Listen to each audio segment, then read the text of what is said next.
Could we all stand, please, and call the meeting to order? Brad, would you like to come up and give the invocation?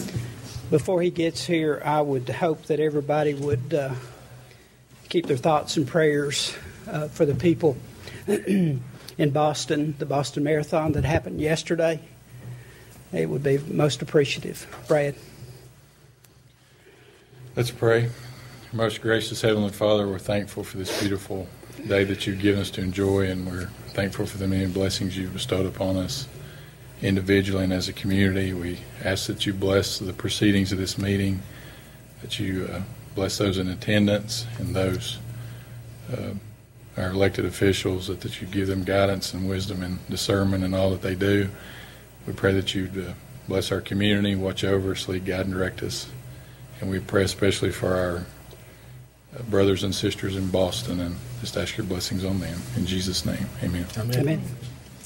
Ms. Webster will do the pledge.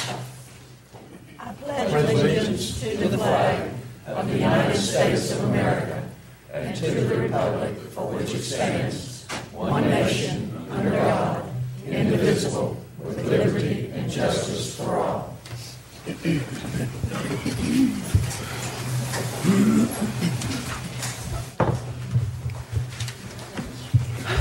We have quite a crowd here today. Welcome. Welcome to Greeneville's City Council meeting. We have not a long agenda, but there's some very important things we need to be talking about. The first thing on the agenda is the approval of the minutes of the regular meeting held on April the 2nd, 2013. Carol, you have those minutes? Yes, sir. Would you read those for us, please? The Board of Mayor and Aldermen met in regular session on Tuesday, April 2nd, 2013 at 4 p.m. in the G. Thomas Love Boardroom at the Greeneville Light and Power Building with Mayor W.T. Daniels presiding. Present were Alderman Darrell Bryan, Buddy Hawk, Keith Paxton, Sarah Webster, and City Administrator Todd Smith. Motion by Alderman Webster, second by Alderman Paxton to approve minutes of regular meeting held on March 5th, 2013. Motion passed unanimously. Mayor Daniels recognized youth members of the Greene County Partnership Leadership Class in attendance. He also congratulated department heads of the town of Greeneville and other agencies for their outstanding effort and assistance with the Band Perry event. Motion by Alderman Bryan, second by Alderman Webster, to send a letter asking Governor Bill Haslam to consider action to help reduce the impact of the reduction of Medicare reimbursement rates brought about with the implementation of the Affordable Health Care Act. Motion passed unanimously. Recognition of Don Farmer retiring from the Parks and Recreation Department. Mayor Daniels and Administrator Smith thanked Mr. Farmer for his many years of service and his help in making Greeneville what it is. He was also presented a certificate and town coin. Monthly financial report fiscal year to date February 2013 was distributed and reviewed.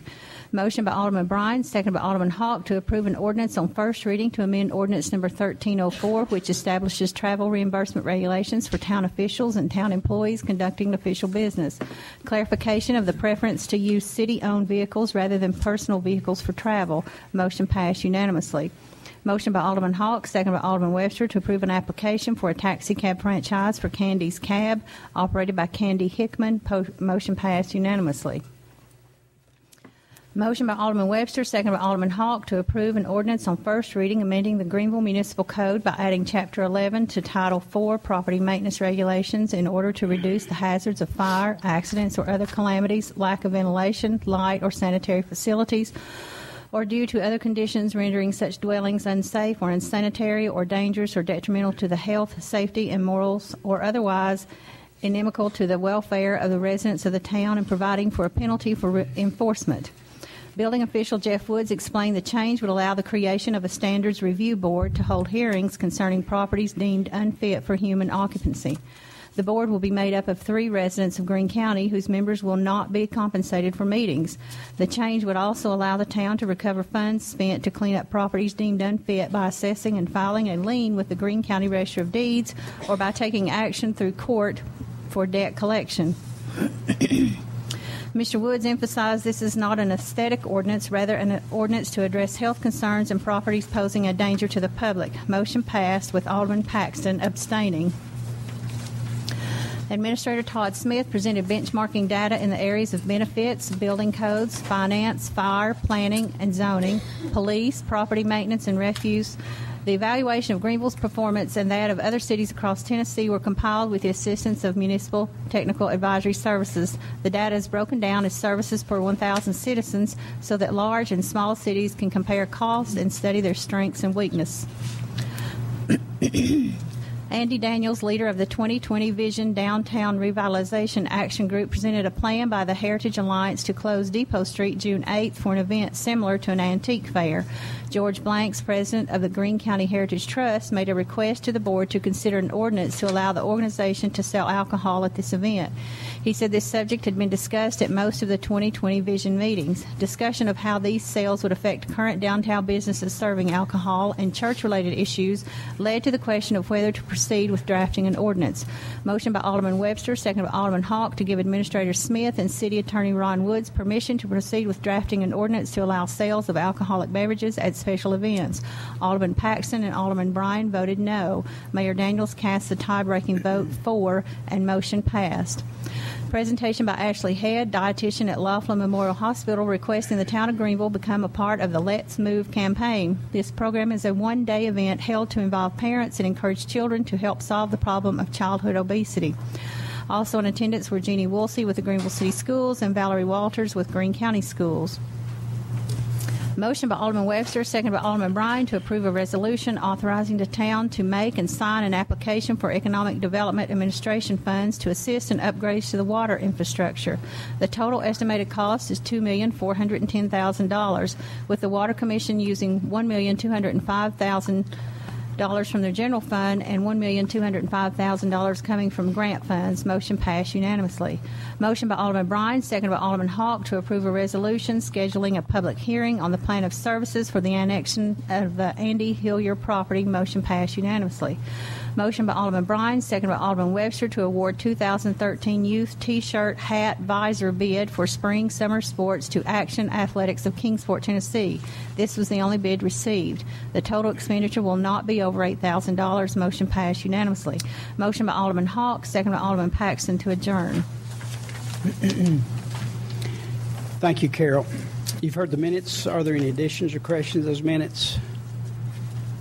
If not, yes, Mr. Blanks. I introduced myself. I did not mention at all that I was president of the Heritage Trust. I'm speaking as a private citizen and not the president of that organization. Okay. Thank you, sir. Are there any additions or corrections to those minutes? If not, can I get a motion to approve? I'll make the motion. There is a motion. Is there a second? I'll second it. There is a second. Any discussion? All in favor, please signify by saying aye. Aye. Opposed by like sign. Motion carried. Under the mayor's comments, we have, and I'm going to have Carol, if she would, to read a proclamation of the 105th anniversary of the United States Army Reserve. We do have a reserve center here. And as I was telling the colonel back here just a minute ago, I happened to be part of that unit once upon a time back a few years ago, and I can proudly say that. So, Carol, if you don't mind, would you read that proclamation for us, and then we'll make the presentation. Okay. Proclamation 105th Anniversary of United States Army Reserve. On April 23, 2013, we celebrate the 105th anniversary of the United States Army Reserve. Army Reserve soldiers are an integral part of our total Army and serve with distinction around the globe. In January 1905, President Theodore Roosevelt called on Congress to create a Federal Reserve Force of skilled personnel to augment the Army Medical Corps. Congress created the 360-doctor-strong Medical Reserve Corps on April 23, 1908.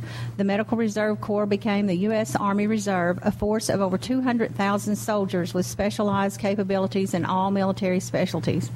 Today's Army Reserve is no longer a strategic supplemental force. Since 9/11/2001, it has been a crucial element of the Army's overall deployable strength and war-fighting team.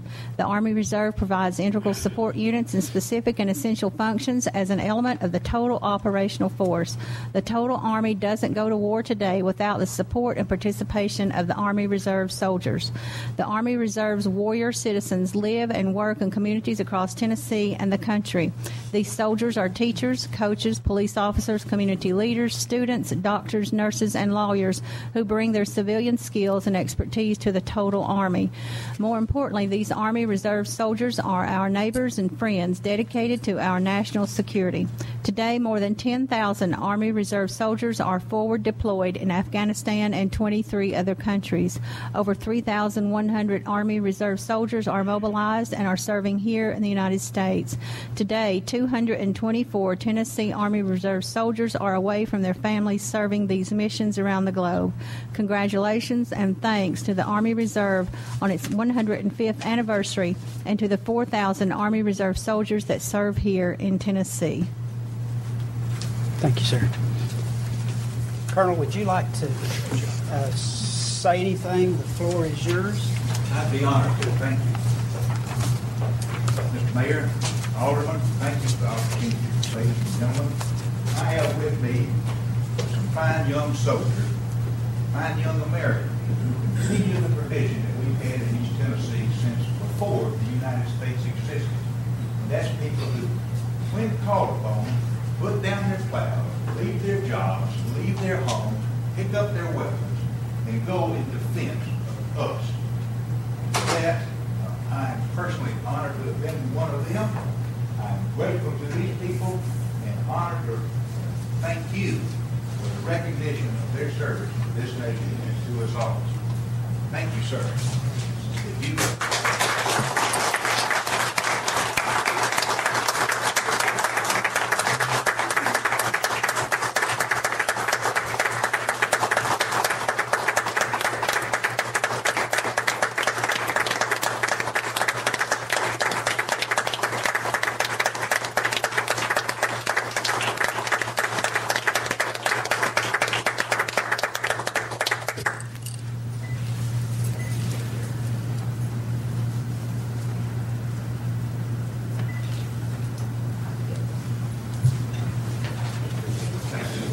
Thank you.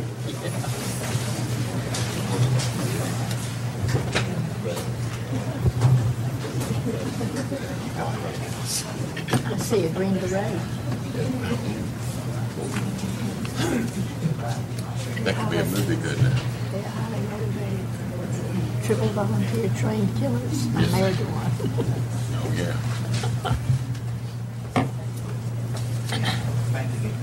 yeah. We thank all of you.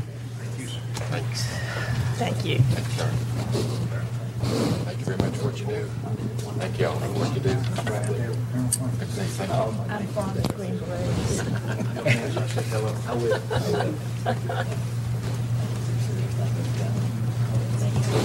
Thank you for what you do.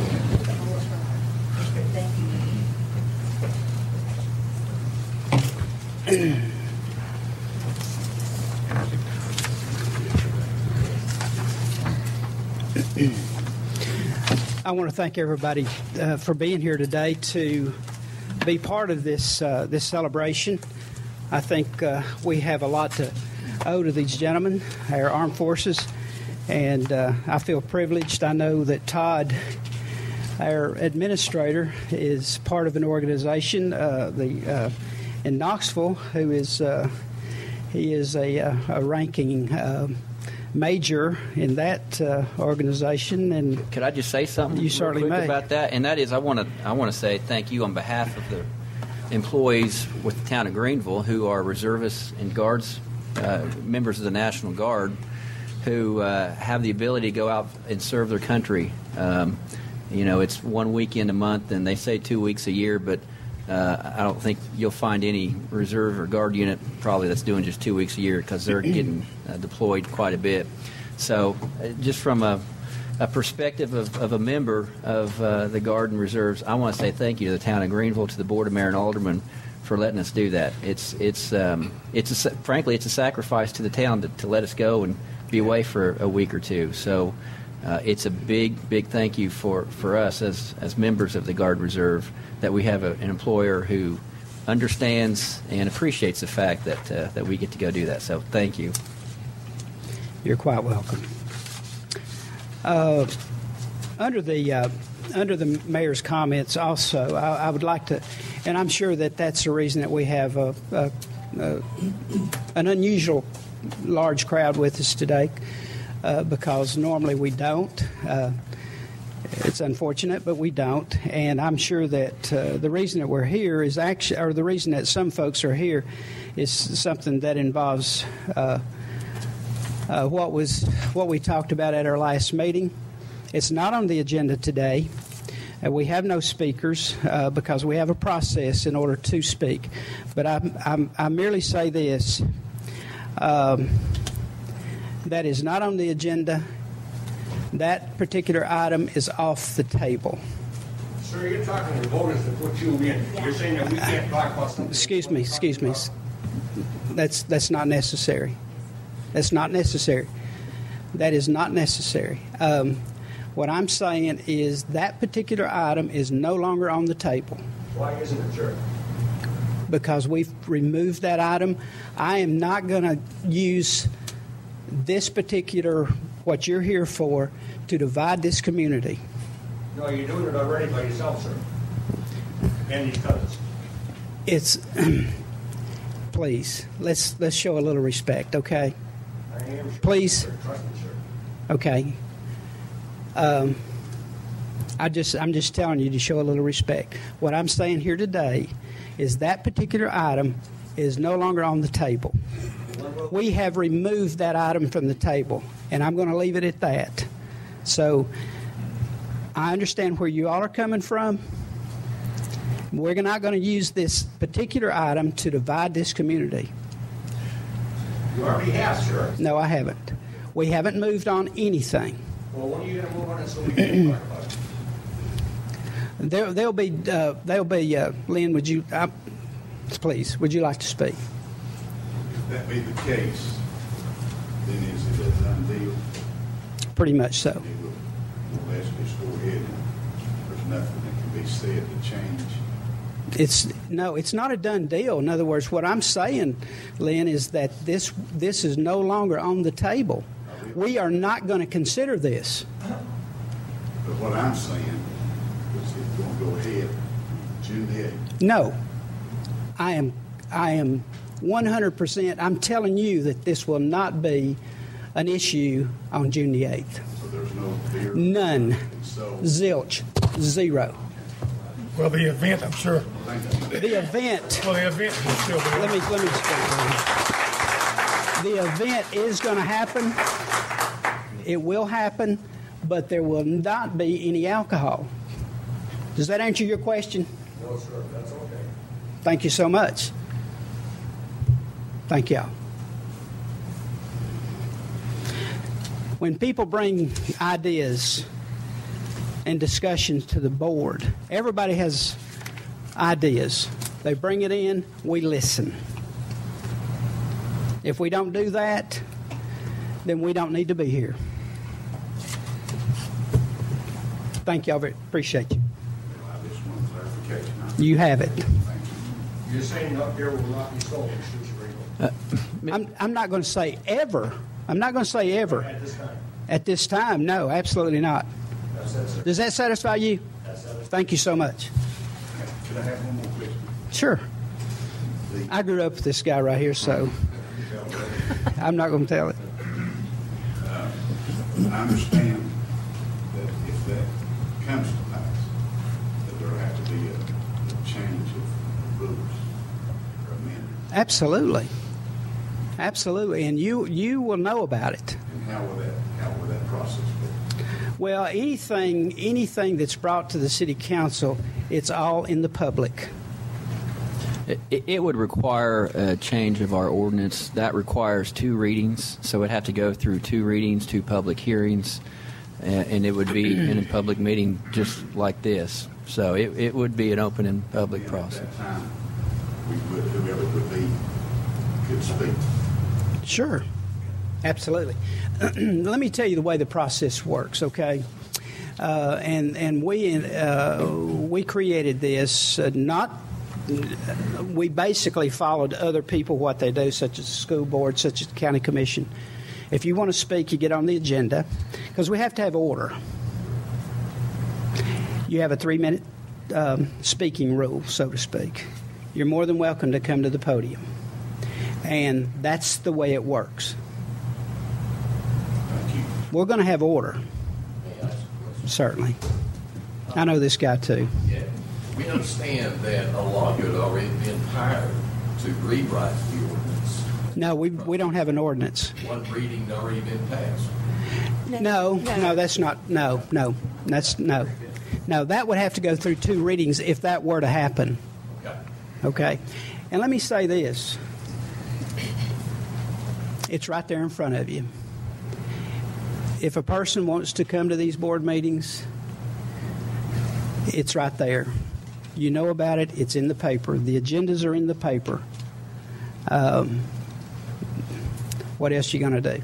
You know, it's interesting when people say, I can't believe that more people don't come to the board meetings. I don't know. I can't answer that.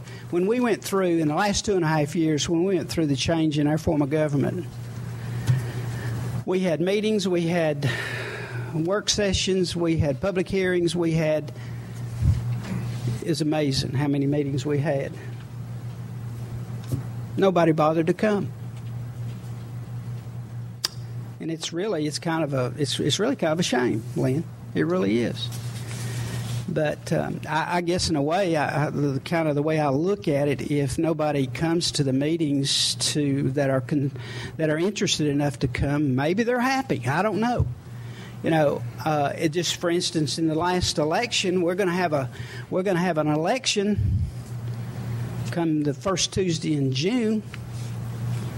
And all it is for a complimentary vote because we have no opposition. So, you know, are the people happy? I guess you could look at it that way. But that's the way it is. May I speak, Mayor? Certainly. Thank you. For clarification, it might help some of the guests that are here. The vote 2 weeks ago was evidently to adopt to draft the ordinance. So that was only to that stage. You'd have to draft the ordinance, have another meeting to approve the ordinance, and then even go further and have another meeting to approve it. So it was several steps before you would get to that point anyway. And as you probably know, there was a split vote on the board whether to do it or not, but I think if I can help the mayor, I think what he's saying is, as of right now, that's not going to be back on the agenda unless something else changes. We did vote. Yes. I mean, the minutes we'd read a minute ago did say that we voted to have Attorney Ron Woods and City Administrator draft the ordinance. So, and we do have to pay Ron for his time. I don't know. That does not mean that we're going to vote for. We're going to approve that ordinance. Yeah, I don't know if it does not mean that we're going to approve the ordinance. I don't know if they spent any time, but you know they might have. But somebody asked, did we have an attorney look at it? And the minutes of last meeting did say that an attorney would look at it. Certainly. And, you know, it says Todd Smith as well.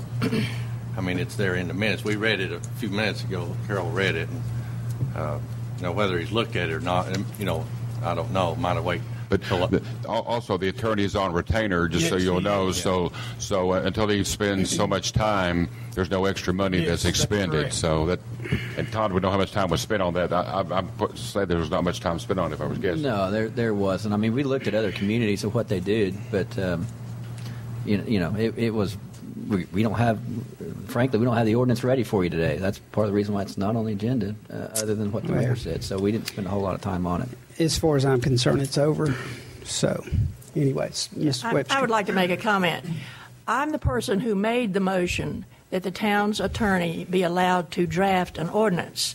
And the reason I did that was we were getting into lengthy discussion about things that we didn't even know whether we would have to discuss. We didn't have anything to make any decisions on. The attorney was not given any instructions as to what to put in his draft of an ordinance. I made the motion that we allow him to make a draft so that we would at least sit here and say, we can't agree with any of this, or part of it is agreeable, or, you know, we had nothing to look at or nothing to talk about. But we were getting in a rather lengthy conversation about things that there were no identifying parts to for us to talk about.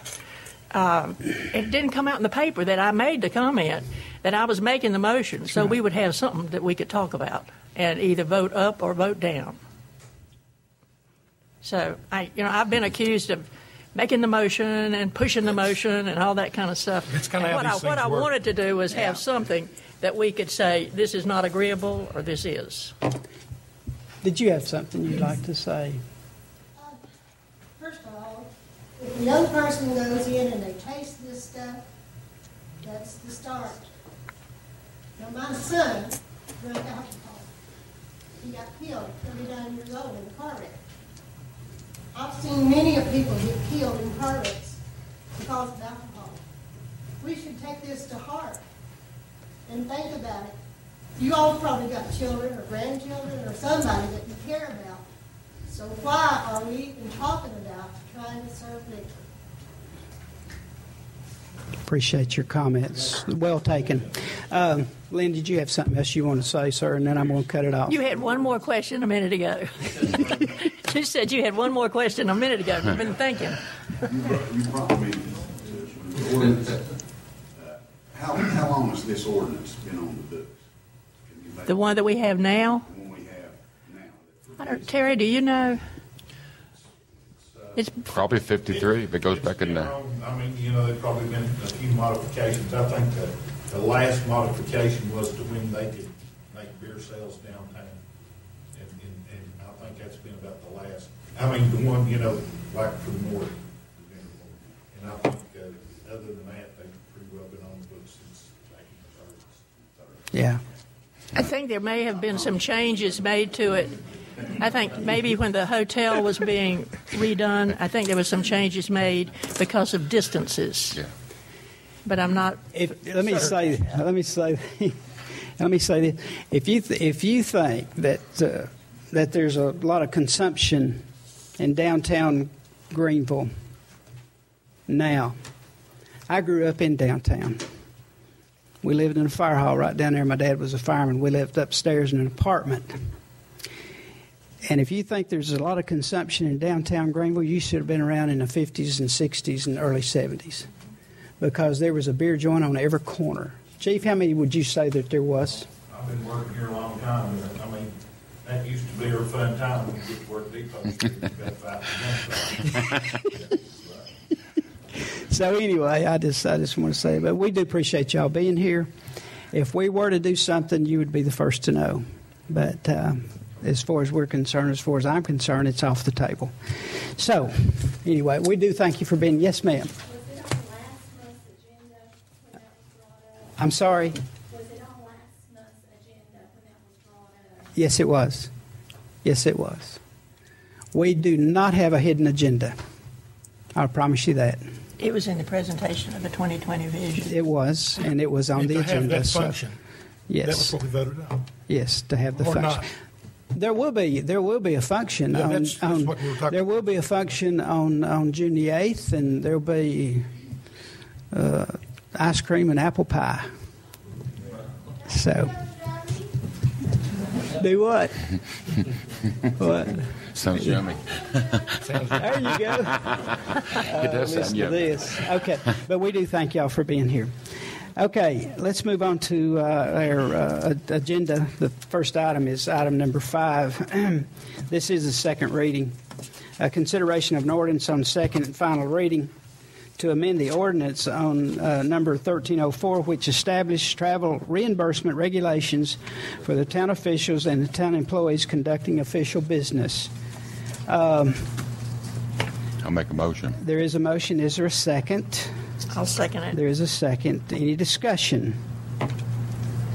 If not, all in favor, please signify by saying aye. Aye. Aye. Opposed by like sign? Motion carried. The next item is consideration of joint ventures agreement. Mr. Smith. I'll take that on the end of the packet. In fact, well, it's numbered 1, but obviously it's not the first page of the packet. There are 3 joint venture agreements, and I think the board knows that the city and county have a number of joint venture agreements, but there are 3 in particular that we are the fiscal agent for. And what that means, being the fiscal agent, is that all of the insurance, the employee benefits, the finance, payroll, all of that goes through our office. So they're quasi-town employees, but not technically town employees. However, because they fall under us as a fiscal agent, we have went ahead and developed these 3 joint venture agreements. And these agreements will have to be signed off by the county, but it's basically a governance structure for the library, for the transfer station, and for Kinser Park, for those 3 entities that we are the fiscal agent for. And it basically gives very clear guidance into who does the hiring, who employees report to, issues and questions about maintenance of buildings and facilities, and any other kind of concerns that there's been a lot of questions in the time I've spent here as to whether it falls on the city or the county to do. So these clarify, these joint venture agreements clarify a lot of those questions. Again, if we pass these today, they will have to go in front of the county to officially take effect. And the agreements are in front of you, and I can answer any kind of detailed questions you have about any of the 3 joint venture agreements. On the Kinser Park, it has the people who's on the board. There's three from the city, 3 from the county, and 3 at large. I think we have 1 absentee. Some of these is showing there's 4 at large, 2 from the city, 2 from the county, and I believe that's incorrect. There'll be we've got 1 absentee from the board because somebody resigned, but these names will have to be the at large, and who they serve with will have to be changed around for the Kinser Park board. Okay. You do serve on that board. Do you know who the right board members are that you can help us with? Well, I hate to call it out right now. There's one missing, though. We have to appoint 1 new person. And then the paragraph might be written wrong then, the whole paragraph. It'd be hard for me to change it all. Yeah. I think there's supposed to be 5 at large, and there's only 4, and I don't know who is. I don't know if It was me and Max. Yeah, I don't know who is missing. I thought Bob Schubel represented the city. I think. And there's 3 commissioners: MC, Hoot, and Phil King. Hoot Bowers. Those are all county commissioners. MC's not a. Yeah. Yeah. That's right. That's correct. So yeah. Okay. MC Rollins would be with the county, and they've got him down at large. So the paragraph and these identities would have to be changed up. Okay. Duly noted. There's 1 at large that has to be reappointed. Okay. All righty. Can you help us clarify that, assuming we can pass this based on the clarification of that? MC Rollins is with the county instead of at large. Okay, we'll change that. And Bob Schubel will be with the city instead at large, and there'll be 1 absentee for that at large position. Okay. Okay. Then that's a position that needs to be filled. Yeah. Okay. You want to bring it up? You want me to bring it up? Any more questions? We have a question about the transfer station one. Yes, ma'am. When you get to governance, it says the transfer station shall be governed by the county mayor and the city administrator. And it's always been the mayor of the town. Because you make the decision, the 2 of you can make the decisions about expenses. Okay. And also, under the members, Sam Riley should be listed with the county and Neil Jaffellas with the town. Okay. It's page 2. I guess the question, does that make it different because of it being the joint venture, having the administrator as opposed to, obviously we had the ordinance change or No. charter change, but No. it's always been stuff that two mayors make the final You decision can on be the that. messenger. You won't hurt my feelings. If you He's the change that to appointee. mayor. He's the appointee. He can be the messenger. He's the Yeah. appointee. Okay. If You're just trying to give me another job. we'll do what if the board wants to change that to mayor, Okay. you won't hurt my feelings whatsoever. So we You can can be change the it. No, appointee. you won't hurt his, but you will mine. I don't. It's the same on the Kinzer Park Board. We're trading the mayor for the city administrator with this new. Okay. Here's We can make that change. That's not a Let me just big issue. explain the thought behind, especially on the Kinzer Park one. There's a small group of employees who, again, these are quasi-town employees. So the city administrator was plugged in there because as kind of the supervisor of employees, they would be able to act in that governance position. Whereas traditionally it has been the mayor, the city mayor, who's overseen employees. It's now the city administrator. So that's the reasoning behind putting the administrator in there. That's correct. When the original Solid Waste Planning Board was set up, it was not set up as an authority, but as an advisory board, specifically with the two mayors managing it. Now you've come on board, so you are the appointee. Because of the That's where it financial part comes of it. from. Yes, yes, But yes. you can give it back to the mayor if you would like. I don't want it. Somebody asked me one time if I were the mayor, what would I do? And I said, I'd work myself out of a job. We'd find somebody that knows what they're doing. So that's the reason we went to a city administrator form of government. So, because he does have the background, and he's not here because of a popularity contest, and that's really about what it amounts to.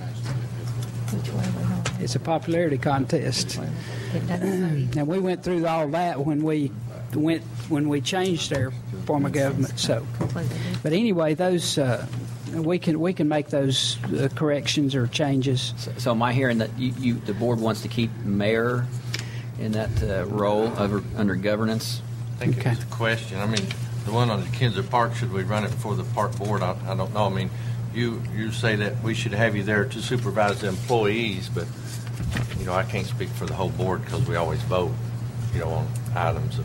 But since you're over the employees, if you have that authority to change that, then we wouldn't have to vote. So I don't know how to answer that for the Kinzer Park. Whether you're allowed to change it or not without us voting on it. Well, yeah, again, Kinzer Park is an advisory board, and so it's there to advise the city and county as to the operation of Kinzer Park, but ultimately the authority comes back to both the city and county. And this document just outlines the roles and responsibilities of each. So, clarifying that employee status is one of the goals here. So, again, it just goes back to, do you want the mayor doing that or the administrator? Well, that would be our decision If because you insert or the designee, the mayor's designee, that would pertain to the county and the town, and there may not be a designee. But then we wouldn't have to change it all again next week. Okay. That's a good option. That gives the mayor the option. Yeah, both may. And the county mayor may not want to appoint a designee, but in the future that county mayor might. Right. Well, that's true because you're the city. Yeah. That's correct because they don't have an administrator like we do. So, okay. With that being noted, does anybody have any more questions? If not, can I get a motion to approve these documents? I make a motion with the addendum that the mayor or designee be added to that. Okay. I don't think the library. Okay. The library doesn't say either way. It's completely different. Yeah. The governance. So I don't know how you want. Yeah, the library. How do you want that worded? The library is a little different in the fact that we're treating the library as pretty much a separate entity at that point. And the board itself will be more than just an advisory board, but they will be a governing board at that point. However, I'm We still have to approve the funding, though. You have to approve the funding, and you will appoint the board members, or you appoint part of the board members. So you still have control over the purse strings and the governance through that section. But the day-to-day operations are going to be left to the employees of the library, to include maintenance and Don't you think? upgrades and everything. I didn't think you could say things like that nowadays. Okay. I'll be quiet. Well, under what I was looking at was the administration. I think that's discriminatory. Oh, I saw that, Sarah. Are you thinking about the same thing I'm thinking about? I'm thinking about that, but under administration, the last sentence says that neither the library director nor any library employee shall be considered an employee of the county or of the town. So that's a little confusing to me as doing their finances and their payroll and their insurance and retirement. So We won't be doing that at that point. No. Okay.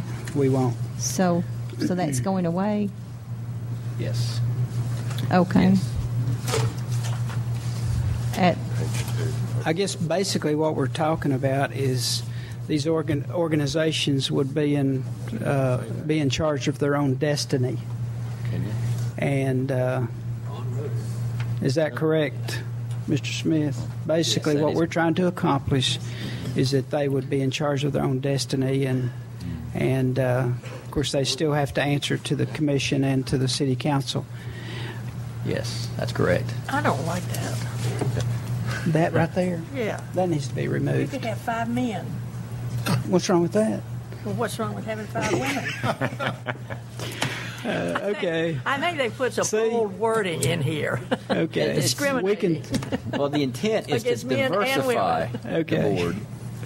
The intent, I think, was to diversify the board so that you wouldn't have all of the board being Right. male or female. For you folks that don't know what they're talking But about, it's not going to shake out that way, I don't think. no more than 5 of the members shall be of the same sex. That's what we're talking about. Right. Yeah. Okay. Do we have to Suppose vote? we have 5 See what- of the best men in Greenville and Greene County on there. Well, we can remove that. I don't think Yeah, it we matters. can remove that. Do we have to vote? Okay. Yeah.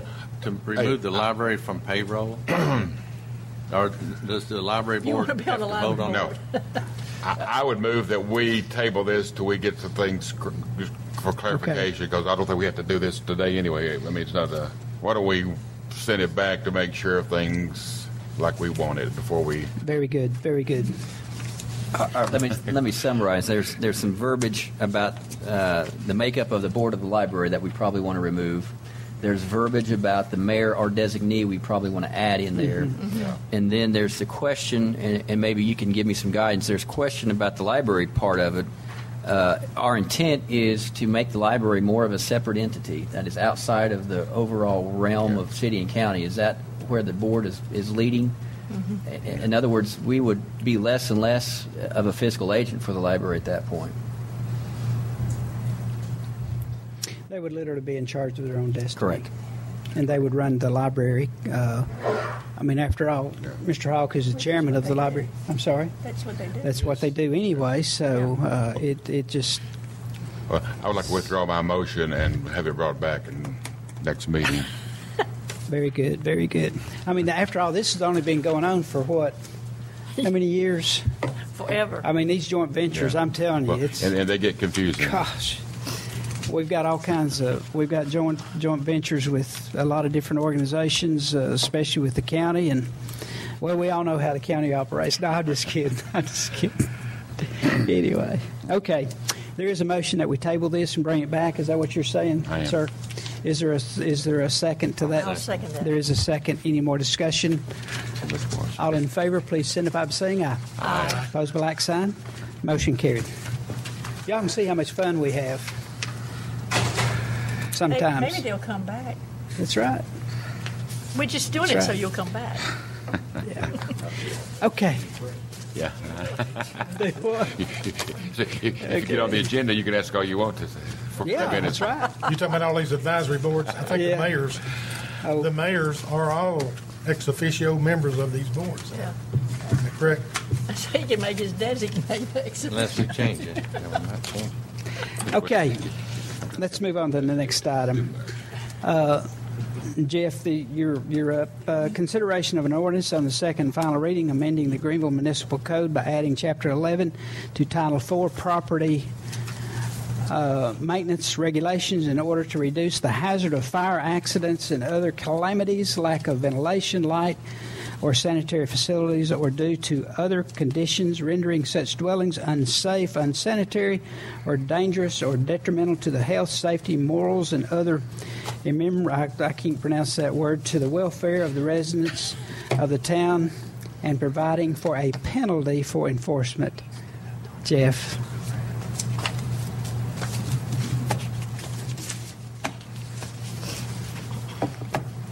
You want to? Yeah, this is the second reading. It is of the this second ordinance. reading. That's correct. And I have Please. some slides to show. We need a couple lights. Just to give everybody an idea of some of the properties that I have to deal with daily that's left vacant. Most of these properties are owned by people out of state. They just abandon the properties. They still own the properties. A lot of them behind on taxes. Some of them not. A lot of them purchase these properties and never come back and use them or see what kind of check they're in. So, just show you. These are the type of properties that we're talking about. Either getting cleaned up or have a demo.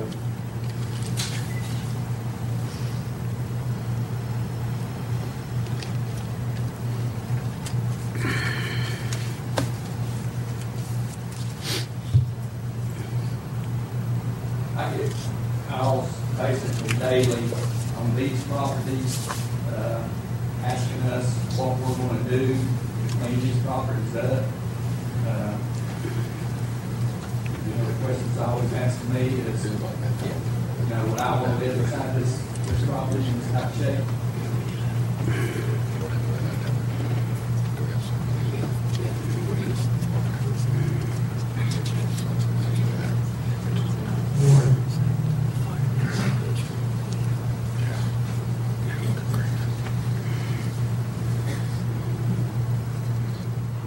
All of these houses, well, most of them have had problems with homeless people living in them,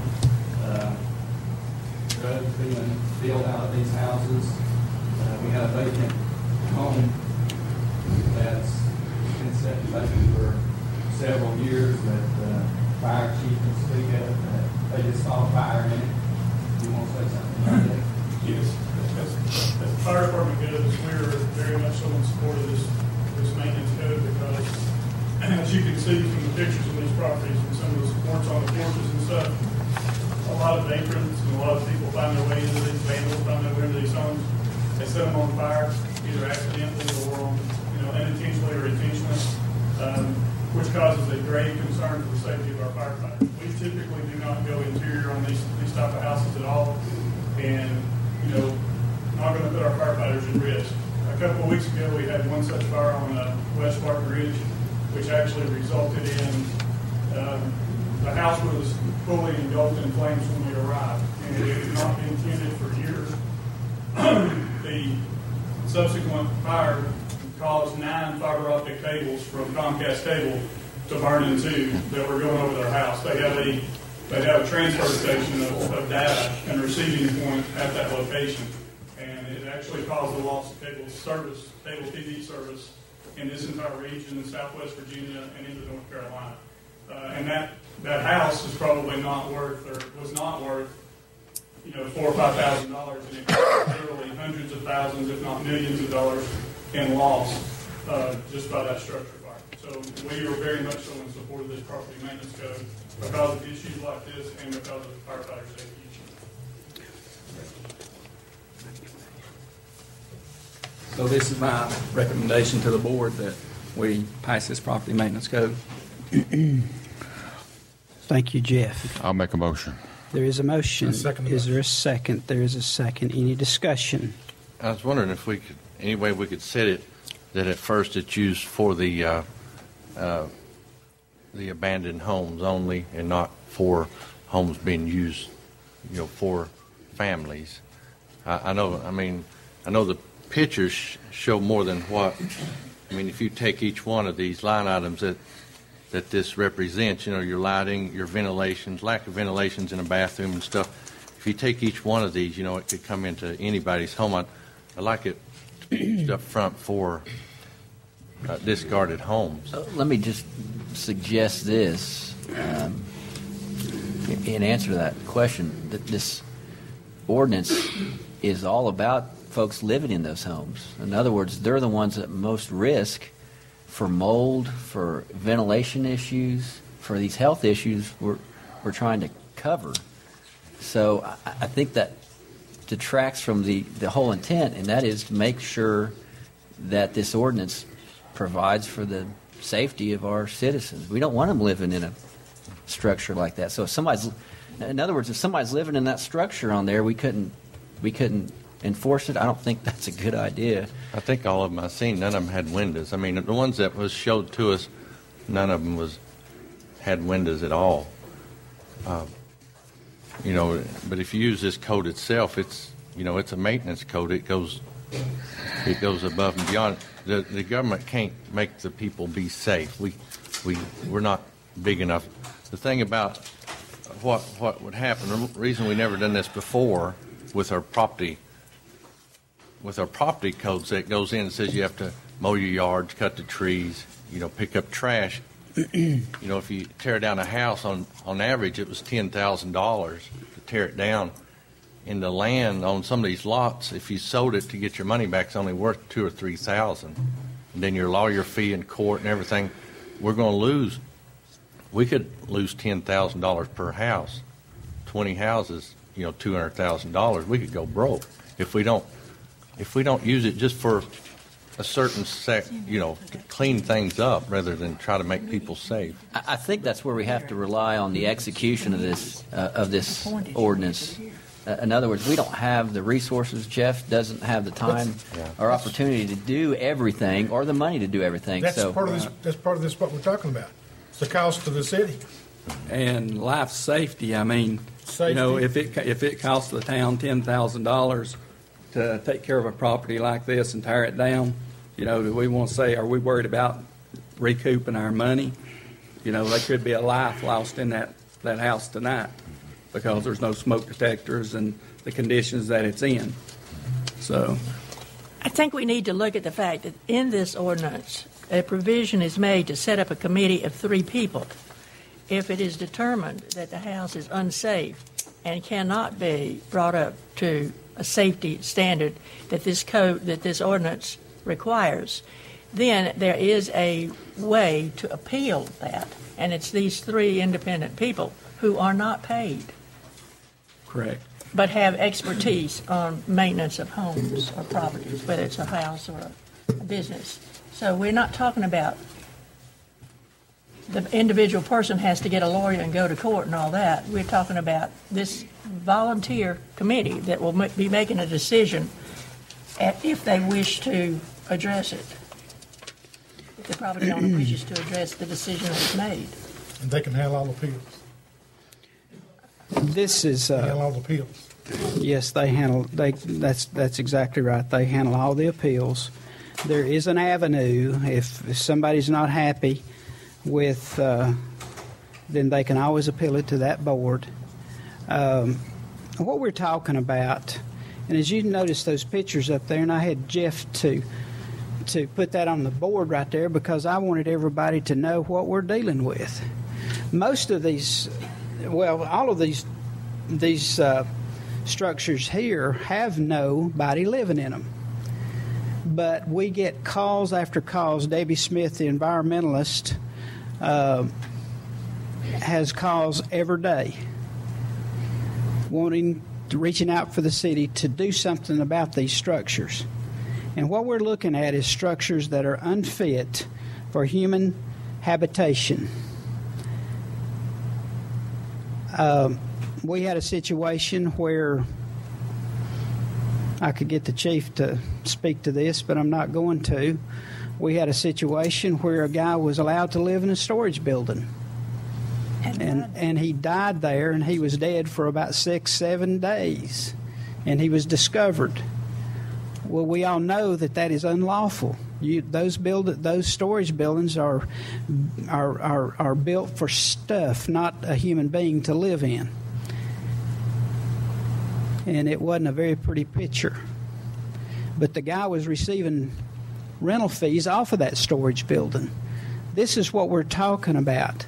Now, I'll tell you, when we have to go out, and what it all boils down to, when we have to go out, and a lot of these properties have been vacated, they've been abandoned, they have absentee ownership, and when we have to go out to clean these properties up, it's at taxpayer expense. And I don't want my tax money spent on structures that these people have abandoned to leave for us to clean up, because it is expensive. But what are you going to do? What are you going to do when you constantly get people calling in, reaching out for the city to say, what can you do about this house that's next door to me that's rat infested, the grass is over their waist? This is what this ordinance is about. And when it gives us an avenue to approach these owners of this property and let them pick up the cost for this cleanup, not we as taxpayers. That's what it boils down to. And that's what this ordinance is about. Now, we can...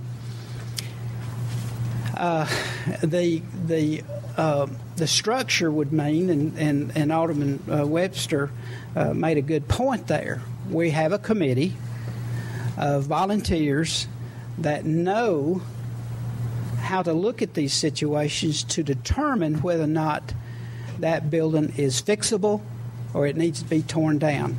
We live with this every day. I don't know. There's file after file where people call in, reaching out for the city. If they're, you got a structure that's selling drugs, you got a house of ill repute next door. We're just trying to clean some of these situations up, and that's what this right here will do. So there's way the law is now. If somebody next to you is hurting your property value, you sue them, and the judge decides this here is kind of a type of a. It puts the burden on the city because we use our attorneys to go after them and take their land. So it's putting it on us. But one thing I'd like to see is that complaints can only be given by people that live in that area, because it is. That's where generally it is. Shouldn't come from. But I mean, like it is. I live on Main Street, and I don't want to be traveling around town picking a district I don't like and saying, well, let's do away with that house, even though it's not in my area or I don't own land. No, nobody's saying that, Keith. Nobody's saying that at all. I mean, if it's on a complaint. This ordinance right here is a complaint-based ordinance. Right. And we've had complaints about and we've had complaints about this, and all we're doing is answering the call from the people that we represent. That's what this is about. It gives us, if we take that individual to court, then we hopefully will be compensated for going out and cleaning these messes up. And in that scenario, it actually requires 5 residents to file the complaint. So a lone wolf, one person couldn't. We had 3 properties, and I don't know which one they are. Gentleman that lives, where does he live, in Kingsport or Knock? I don't. City. I'm sorry. He lives in Bluff City. In Bluff City, he's got 3 properties, and literally they are on the ground. He comes to Jeff and says, "I can't do anything. I'm going to give them to you. You're going to give them to us? Yeah, you can have them. Okay. I'm going to deed them over to you. So what are we going to do? We're going to go out and we're going to clean them up. If he's going to give them to us, we're going to take that and sell it on the courthouse steps and hopefully get some of our money back." And that's what we're into with some of these structures that are out there. Yes, you had your hand up? That one picture that you had up there of that old house back, front back a little bit, where it says smile, you're on camera and stuff.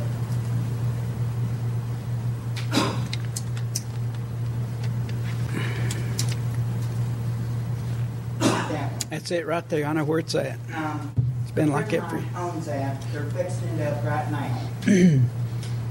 Jeff and Sandy Barton is from North Carolina. They're fixing it up for their friend, Sandy Moore, and she's moving into it. So they own that property. So Okay. it's starting to be taken care of. That's a good point. That's a good thing. That's a good point. And if they've got a plan, certainly Jeff and this committee will listen to that plan. But right now, as you see, and it's in a very nice neighborhood. But if you see, you wonder, and it's been like that for years, and you know that. Mm-hmm. I drive by it a lot. So yeah, if there's a plan there, hey, we can work with it. And I think some of the other I'm glad you brought that up. Thank you. Some of the other buildings that's run down and stuff, I think that we should fix it up for, people that don't have no money and stuff. That's well, it's not us. We're not in that business. That's everybody's wanting to downsize government. So, but I'm not. We don't need. I'm sorry, but we don't need to get into that business. Yes, Chief. That's exactly right. That's exactly right. Anyway, did Darrell make a motion? I did. Yeah, we got motions. By the way, all of these homes aren't in the neighborhoods either. Okay, let's move on if we could. There is a motion and a second with no more discussion. All in favor, please signify by saying aye. Aye. Opposed by like sign. No. I vote. Okay, thank you so much. The motion passed.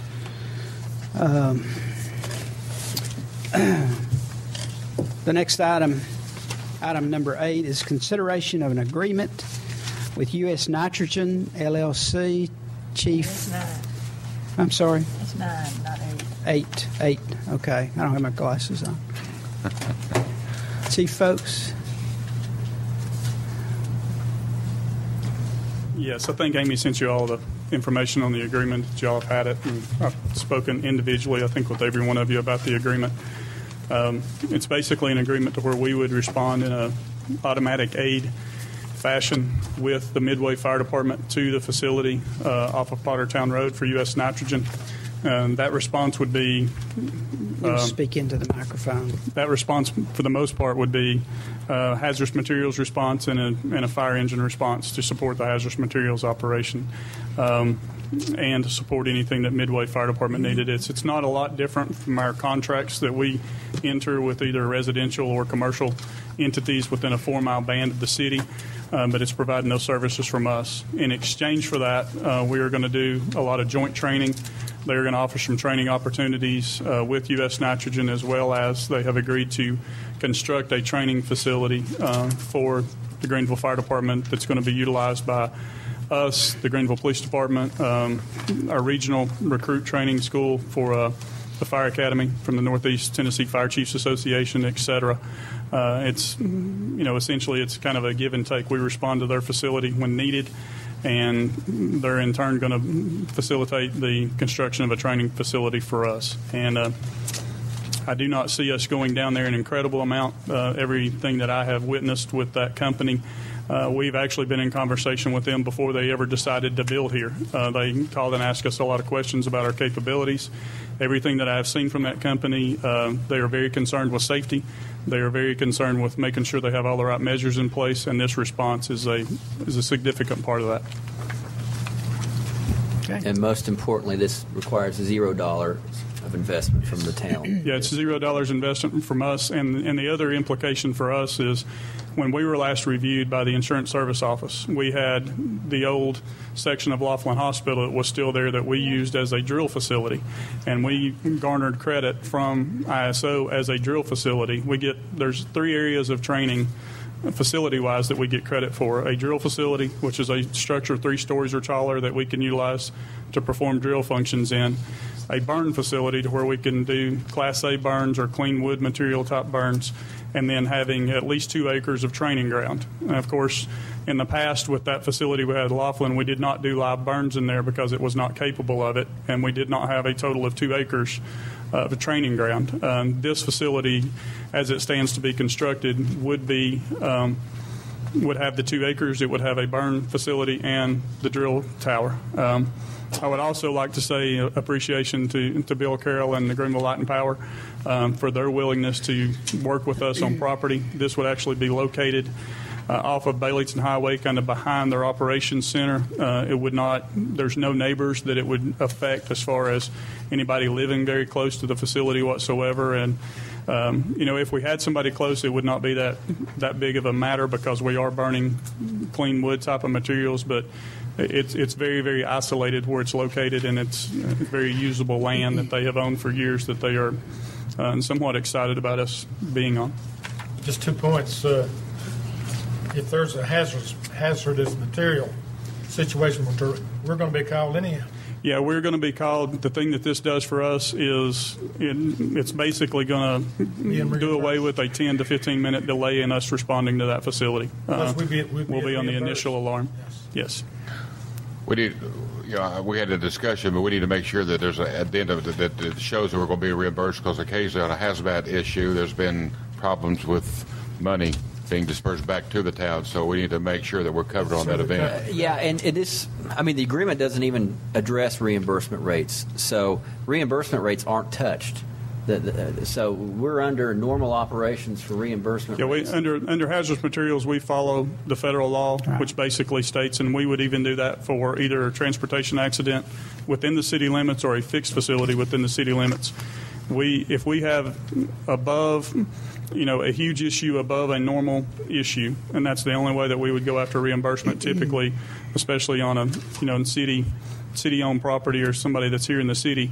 But if it begins to be a huge expense to the town and it's allowable to be billed under federal law, we would do that whether it's in the city or county for anybody, whether we're responding to them or not. I don't think this agreement would take that ability to do that away because it's given in federal law. Okay. I'd like to make that motion. There is a motion. Is there a second? I'll second it. There is a second. Any discussion? All in favor, please signify by saying aye. Aye. Opposed by like sign. Motion carried. Thank you, Mark. The next and last item is consideration of an undercarriage repair at the Greeneville Greene County landfill. Mr. Wright. We conducted a bid opening last week to do undercarriage repair on our track loader. It actually is currently down, and as a matter of fact, one of my wheel loaders is down too, so I've only got one piece of heavy equipment that actually works out there right now.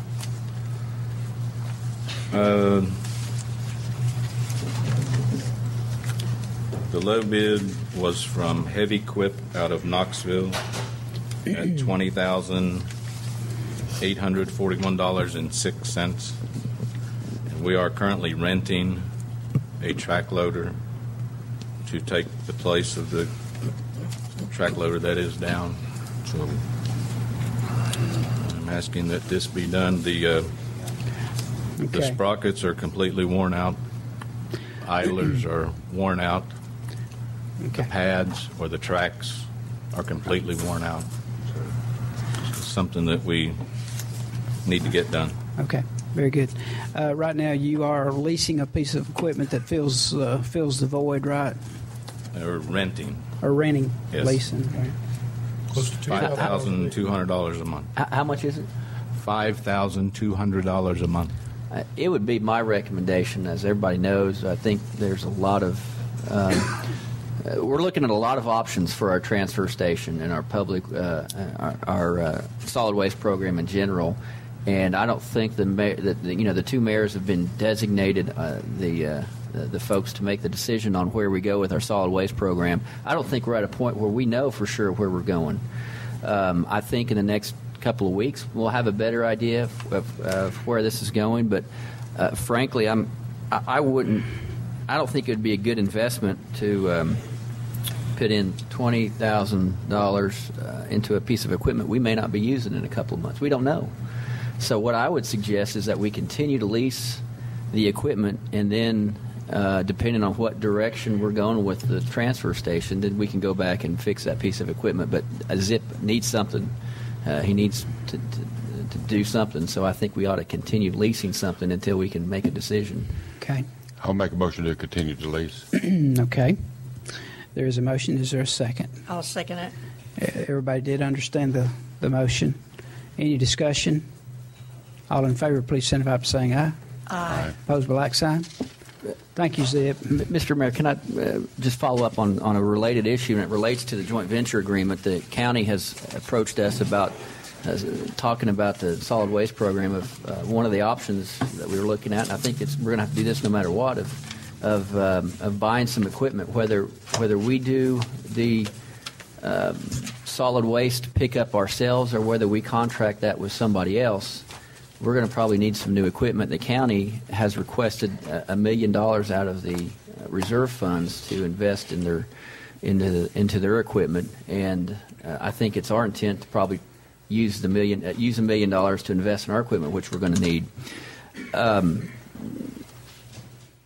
I bring this up because to get the $1 million for the county and the $1 million for us requires some transfers with our certificates of deposits.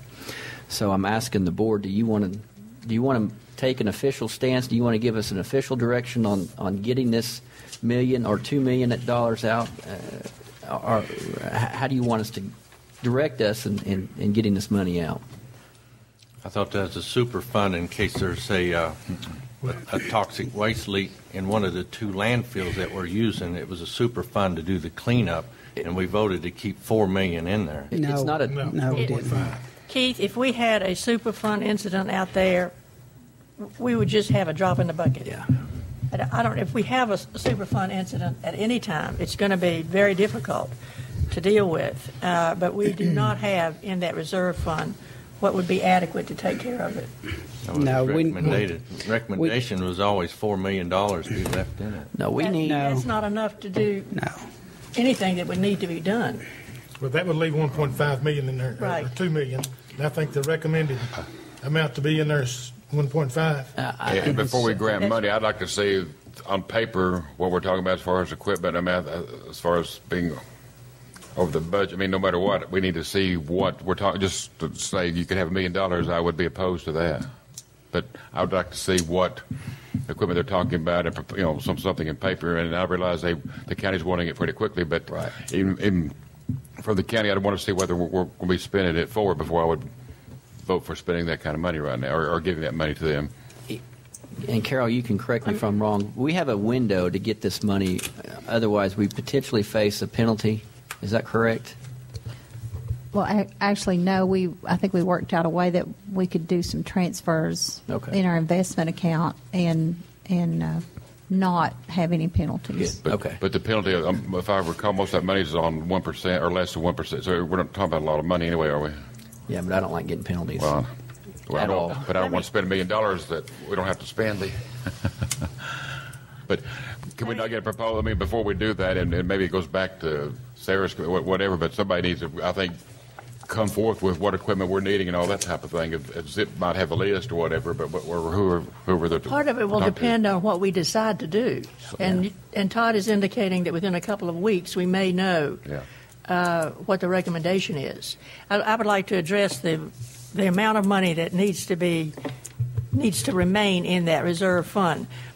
When we opened the landfill that is now closed, where we have the construction demolition area, we were told that we had to have $5 million in that reserve fund. Over a period of time, and we did. That's what we started out with in that reserve fund. Over a period of time, the requirement from the state changes. The potential for problems at the landfill operates on a bell curve. After a certain number of years, it reaches a peak, and then it starts going down. So right now, where we are is in a time frame where we are less likely to have difficulties out there. And the state has reduced the amount that we need to have in that reserve fund to 1.7 million or something like that. 1.4. 1.4. Yes. So it's not that we are taking the money out at our discretion. We are following what the state says we have to have in there. If that account remains with $1.4 million in it.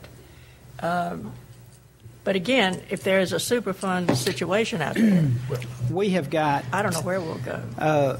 Alan Broyles and our two attorneys, we've got a meeting scheduled for 9 o'clock on Monday, and we're going to take everything in consideration. The number that the county needs in order, if we lease the transfer station, they need somewhere in the neighborhood of $960,000 to take care of their convenience centers, because they have to buy compactors and they have to buy a couple of trucks where they can haul the roll-offs. So we'll know what that is, and